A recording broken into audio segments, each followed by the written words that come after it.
ಎಲ್ರಿಗೂ ನಮಸ್ಕಾರ. ಸೊ ನಾವು ಮತ್ತೆ ಇನ್ನೊಂದು ವಿಷಯದ ಬಗ್ಗೆ ಮಾತಾಡೋಣ.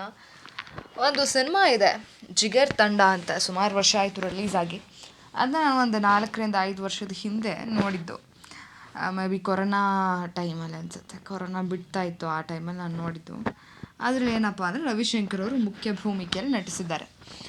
ಸೊ ಆ್ಯಕ್ಚುಲಿ ಆ ಸಿನಿಮಾದು ಹೀರೋ ಒಬ್ಬ ಇರ್ತಾನಲ್ವಾ, ಆ ಹೀರೋಗೆ ಏನಂದರೆ ಡೈರೆಕ್ಷನ್ ಮಾಡಬೇಕು ಅಂತ ಇಷ್ಟ. ಅವನು ಫಸ್ಟೇ ಒಂದು ಸಖತ್ತಾಗಿರೋ ಸಿನಿಮಾ ಮಾಡಬೇಕು, ಅದಕ್ಕೆ ಏನು ಮಾಡಲಿ ಅಂತ ಟಾಪಿಕೆಲ್ಲ ಹುಡುಕ್ಬಿಟ್ಟು ಒಂದು ರೌಡಿ ಬಗ್ಗೆ ಸಿನಿಮಾ ಮಾಡಬೇಕು. ಸೊ ಆರುಮುಗಮ್ ಅಂತ ರೌಡಿ ಇದ್ದಾನೆ ಅದು ಒಂದು ಊರಲ್ಲಿ. ಆ ಊರಿಗೆ ಹೋಗಿ ಅವನಿಂದ ಮತ್ತು ಅವನ ಸುತ್ತಮುತ್ತ ಇರೋ ಜನರಿಂದ ಸ್ವಲ್ಪ, ಅಥವಾ ಆ ಊರ ಜನರಿಂದ ಕಥೆನ ಕಲೆಕ್ಟ್ ಮಾಡಿಬಿಟ್ಟು ಅವನ ಬಗ್ಗೆ ತಿಳ್ಕೊಂಡು ಹಂಗೆ ಒಂದು ಬೇರೆ ಆ್ಯಕ್ಟ್ರ್ ಹಾಕ್ಕೊಂಡು ಒಂದು ಸಿನಿಮಾ ಮಾಡೋಣ ಅಂತ ಅವನ ತಲೆಯಲ್ಲಿ ಇರುತ್ತೆ. ಅವನು ಊರಿಗೆ ಬರ್ತಾನೆ. ಸೊ ಹೆಂಗೋ ಆ ವಿಲನ್ ಕೈಲಿ, ಅಂದರೆ ಆ ಆರುಮುಗಮ್ ಕೈಲಿ ತಗ್ಲಾಕೊಬಿಡ್ತಾನೆ.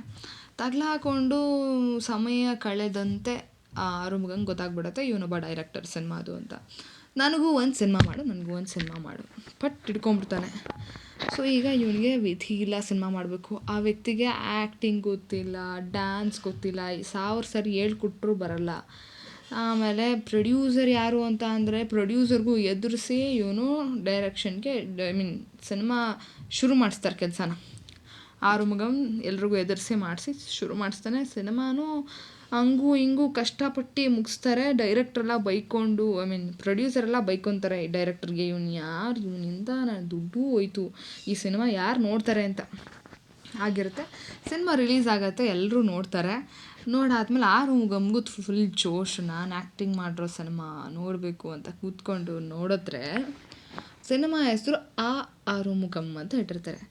ಏನಿದು ಆ ಅಂದರೆ ನಾನು ಅಸಾಲ್ಟು ಅಲ್ವೇನೋ, ಅದಕ್ಕೆ ಅಸಾಲ್ಟ್ ಆರುಮುಗಮ್ ಅಂತ ಇಟ್ಟಿರ್ತಾರೆ ಅಂತ ಇವರ ಒಂದು ಭಾವನೆ. ಆ್ಯಕ್ಚುಲಿ ಅಂದರೆ ಅಳ್ಮುಂಜಿ ಆರುಮುಗಮ್ ಅಂತ ಇಟ್ಟಿರ್ತಾರೆ. ಆಯಿತಾ, ಸಿನಿಮಾ ಎಲ್ಲ ನೋಡ್ತಾರೆ. ಫುಲ್ಲು ಕಾಮಿಡಿಯನ್ ಥರ ತೋರಿಸ್ಬಿಟ್ಟಿರ್ತಾರೆ ರವಿಶಂಕರ್ ಅವ್ರನ್ನ. ಎಷ್ಟು ಕಾಮಿಡಿ ಅಂದರೆ ಅದು, ಈಗ ಆ್ಯಕ್ಟಿಂಗು ಬರಲ್ವ ಅಲ್ವಾ, ಬರೋಕ್ಕೂ ಮುಂಚೆ ಹೇಳ್ಕೊಡ್ತಾ ಇರ್ತಾರಲ್ಲ, ಆ ಹೇಳ್ಕೊಡೋ ಟೈಮ್ನದ್ದು ಏನಿರುತ್ತೆ, ಡ್ಯಾನ್ಸು, ಹಿಂದೆ ಹೋಗಿ ಹಿಂಗೆ ಮುಂದೆ ಬನ್ನಿ, ಏನೇನಿರುತ್ತೆ,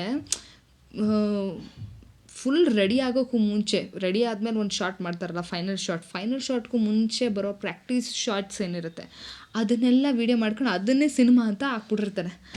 ಸೊ ಈಗ ಫುಲ್ ಶರ್ಮಿಂದ, ಎಲ್ಲರ ಮುಂದೆ ಅವಮಾನ, ನನಗೆ ಏನಪ್ಪ ಎಂಥ ಹವಾ ಇಟ್ಟಿದೆ ಊರಲ್ಲಿ ಮಾಡಿ ಸಿನಿಮಾಯಿಂದ ನನಗೆ ಅಂತ ಅವ್ರಿಗೆ ಫುಲ್ಲು ಕೋಪ. ಅವ್ನು ಎಲ್ಲಿದ್ದರೂ ಅವನಿಗೆ ಒಂದು ಗತಿ ಕಾಣಿಸ್ಬೇಕು ಅಂತ ಇರ್ತಾರೆ.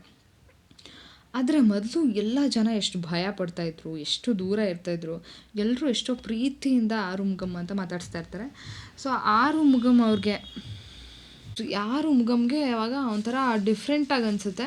ಮತ್ತು ಯಾವುದೋ ಒಂದು ಲೇಡಿ ಬಂದ್ಬಿಟ್ಟು ಹೇಳ್ತಾರೆ, ನೋಡಿ ಸರ್, ನಾನು ನಮ್ಮ ಹಸ್ಬೆಂಡ್ ಇದ್ರಲ್ಲ, ಸೊ ನನ್ನ ಹಸ್ಬೆಂಡ್ ಯಾವಾಗ ಸತ್ತರು ಅವಾಗಲಿಂದನೂ ನಾನು ನಕ್ಕೇ ಇರಲಿಲ್ಲ, ಈಗ ಸಿನಿಮಾ ನೋಡಿ ನನಗೆ ಸಖತ್ ನಗು ಬಂತು ಅಂತ. ಎಷ್ಟೊಂದು ಜನ ತುಂಬ ಚೆನ್ನಾಗಿ ಆ್ಯಕ್ಟಿಂಗ್ ಮಾಡಿದ್ದಾರೆ ಅಣ್ಣ ಅಂತ ಭಯ ಪಡ್ತಾರೋರೆಲ್ಲ ಬಂದು ಮಾತಾಡಿಸ್ತಾರೆ. ಆಮೇಲೆ ಅವ್ರ ಅಮ್ಮನೂ ಎಷ್ಟೋ ವರ್ಷದಿಂದ ಮಾತು ಬಿಟ್ಬಿಟ್ಟಿರ್ತಾರೆ. ಸಿನಿಮಾ ನೋಡಿದ್ಮೇಲೆ ಅವ್ರ ಅಮ್ಮನೂ, ಆರುಮುಗ ಒಂದು ಲೋಟ ನೀರು ತೊಗೊಂಬರಪ್ಪ ಅಂತ ಹೇಳ್ಬಿಟ್ಟು ಮಾತಾಡಿಸ್ತಾರೆ. ಆವಾಗ ಏನೋ ಒಂದು ಬದಲಾವಣೆ ಅನಿಸುತ್ತೆ. ಸೊ ನಾವು ಫುಲ್ ಭಯ ಇಟ್ಟು ಜನರಿಂದ ಏನೋ ಒಂಥರ ಜನರು ದೃಷ್ಟಿಯಲ್ಲಿ ನಾನು ಮರ್ಯಾದೆ ತೊಗೋಬೇಕು ಅಂತ ಅನ್ಕೋತಾ ಇದ್ದೆ. ಆದರೆ ಈಗ ನಾನು ಜನರಿಗೆ ಹತ್ರ ಆಗ್ತಾಯಿದ್ದೀನಿ ಈ ಸಿನಿಮಾ ಮಾಡಿದ್ಮೇಲೆ. ಮತ್ತು ಇನ್ನೊಂದು ಸಿನಿಮಾ ಫುಲ್ ಓಡ್ಬಿಡುತ್ತೆ, ದುಡ್ಡು ಮಾಡುತ್ತೆ, ಮತ್ತು ಆ್ಯಕ್ಟಿಂಗಲ್ಲೇ ಮಾಡ್ತಾ ಹೋಗ್ತಾರೆ. ಇದೇ ಥರ ಬರದೇ ಇದ್ದರು ಈ ಥರ ಕಾಮಿಡಿ ಪಾತ್ರಗಳು. ಬಟ್ ಆ್ಯಕ್ಚುಲಿ ಏನಂದರೆ ಜೀವನದಲ್ಲಿ ಅಂದರೆ ಖುಷಿಯಾಗಿರಬೇಕು, ಡಿಸ್ಟೆನ್ಸ್ ಮೇಂಟೈನ್ ಮಾಡಿ ನಾವು ಒಂದು ಭಯ ಇಡಬೇಕು, ನಾವೊಂದು ಹವಾ ಇಡಬೇಕು ಅನ್ನೋದಕ್ಕೂ, ಎಲ್ಲರೂ ಜೊತೆ ಖುಷಿಯಾಗಿ ಆರಾಮಾಗಿ ಬೆರೆಯೋದು ಇದೆಯಲ್ಲ, ಅದಕ್ಕೂ ಭಾಳ ವ್ಯತ್ಯಾಸ ಇರುತ್ತೆ.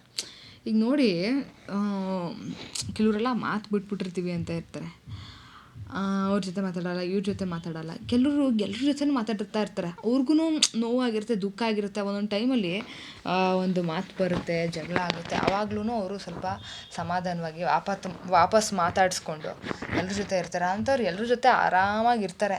ಕೆಲವರೇ ಒಂಚೂರು ಹಿಂಗೆ ಅಂದ್ಬಿಟ್ರು, ನಂಗೆ ಹಂಗೆ ಅಂದ್ಬಿಟ್ರು, ನಂಗೆ ಹಿಂಗೆ ಅಂದ್ಬಿಟ್ರು ಅಂತ ದೂರ ಹೋದರೆ ಯಾರ glass. The best example for this is ಅಪ್ಪ ಮತ್ತು ಅಮ್ಮ. ಸಾಮಾನ್ಯವಾಗಿ ಗಮನಿಸಿದ್ವಿ ಎಲ್ಲ ಮಕ್ಳಿಗೂ 95% ಜೀವರಾಶಿಗಳಿಗೆ ಅವ್ರ ತಾಯಿ ಅಂದರೆ ಇಷ್ಟ ಈ ಪ್ರಪಂಚದಲ್ಲಿ, ಈ ಭೂಮಿಲಿ. ಯಾಕೆ ಹೇಳಿ, ಅಮ್ಮನ ಹತ್ರ ಎಲ್ಲ ಹೇಳ್ಕೊಬೋದು. ಅಮ್ಮನ ಹತ್ರ ಅಮ್ಮ ಅಂದ್ರೇ ಒಂದು ಪ್ರಪಂಚದ ಥರ. ಇಡೀ ಪ್ರಪಂಚನ ಇಲ್ದಿರೋ ಪರವಾಗಿಲ್ಲ, ನಂಗೆ ನಮ್ಮ ಅಮ್ಮ ಒಬ್ರು ಇದ್ದರೆ ಸಾಕು. Because if you mom is there, ನೀವು ಏನಾದ್ರು ಮಾಡಿ, ನೀವು ತಪ್ಪು ಮಾಡಿದ್ರು ಕ್ಷಮಿಸಿ, ಮತ್ತೆ ಆ ದಾರಿಗೆ ಹೋಗ್ಬಾರ್ದು, ನೀನು ಹಿಂಗಿರಬೇಕು ಅಂತ ಹೇಳಿ ಎಲ್ಲ ಕೇಳ್ಕೊಂಡಿದ್ರು, ಏನೂ ಅಲ್ಲದೇ ಇದ್ದರೂ ಎಲ್ಲ ಆಗೋಕ್ಕೆ ತಾಯಿಯ ಒಂದು ಆಶೀರ್ವಾದ, ಅವರು ಒಂದು ಸಾಥು ತುಂಬ ಮುಖ್ಯ ಆಗುತ್ತೆ. ಹಾಗಾಗಿ ಅಪ್ಪಂಗೂ ಅಮ್ಮಂಗೂ ಭಾಳ ವ್ಯತ್ಯಾಸ ಇದೆ. ಅಪ್ಪ ಏನಂದರೆ ಸ್ಟ್ರಿಕ್ಟ್ ಇರ್ತಾರೆ, ಅದಕ್ಕೆ ಸ್ವಲ್ಪ ದೂರ ಇರ್ತೀವಿ. ಅಮ್ಮ ಅಂದರೆ ಭಾವನಾತ್ಮಕ, ಅಮ್ಮನ ಹತ್ರ ಎಲ್ಲ ಹೇಳ್ಕೋಬೇಕು. ಅಮ್ಮನ ಹತ್ರ ಪ್ರತಿಯೊಂದು, ಅಪ್ಪ ಬರ್ತಾವ್ರೆ ಅಂದರೆ ಎಲ್ಲ ಫುಲ್ಲು ಅವ್ರವ್ರ ಕೆಲಸಕ್ಕೆ ಹೊರಟೋಗ್ಬಿಡ್ತಾರೆ. ಸೌಂಡ್ ಆಗ್ತಿದ್ದಂಗೆ ಗೇಟು, ಹೋಗಪ್ಪ ಓದ್ಕೋ, ಅಡುಗೆ ಮನೆ ಇದು ಅದು ಎಲ್ಲ. ಅವರು ಊಟ ಗೀಟ ಮಾಡ್ಕೊಂಡು ಹೋಗೋದೇ ಕಾಯ್ತಾ ಇರ್ತಾರೆ. ಹೋದ್ಮೇಲೆ ವಾಪಸ್ ಎಲ್ಲ ರಿಲ್ಯಾಕ್ಸ್, ಆರಾಮಾಗಿ ವಾಪಸ್ ಎಲ್ಲ ಬಂದು ಸೇರ್ಕೊಂಡು ಮಾತಾಡೋದು ಮಕ್ಳುಗಳು ಅಮ್ಮನ ಜೊತೆ.